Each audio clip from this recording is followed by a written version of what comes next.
นวิเศษอติเลกเตโชชายตุปวังยายมังคลามหาสิริมังคเลสัตเวทพร้อมอาคมคุณบรมตกแต่งแล้วให้ลูกแก้วออกกินเมืองฤทธิเฮืองทะลงแทนมือนี้แม่นมหาคุณปุณแปลงดีตกแต่งแล้วให้ลูกแก้วจริงลงมาเป็นราชาอยู่สืบสางเมืองมิงกวงนครศรีวันนี้อุดมดีเป็นวันโชคจอมไตโลกยอมเลือสาพระอินทาตนยศยิงเป็นจอมมิงอยู่เมืองแมน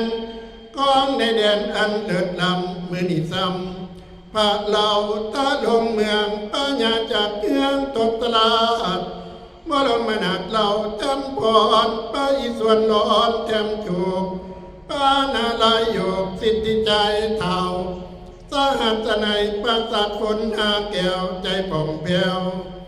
บริสุทธิ์อุตตมโชคอุตตมโยกอุตตมะดีที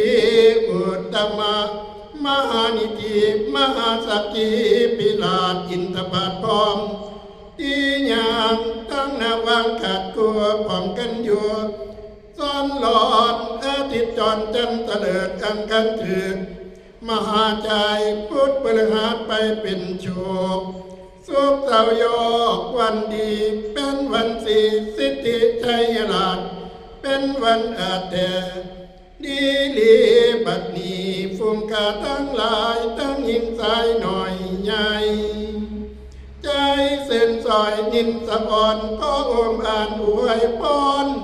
ให้แก่ผู้มีคุณค่ามากข้าน้อยหักก็บอนคุณอนุสรณ์สามจริงคือพระรัตนตรัยแก้วกิ่งดวงดีกับทางคุณประเสริฐสีทุกแห่งทุกแหล่งลา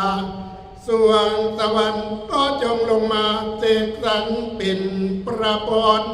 เป็นคำสอนอันประเสริฐคือให้เกิดอายุวันนาสุขะพละปฏิภาณตนาสารสมบัติทุกอย่าง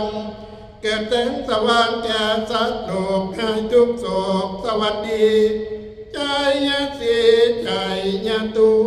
ปะวังใจยะมังคลังเป็นสุขังแว่นยิ่งตวนทุกสิ่งบริบูรณ์ก็ขาดเธอ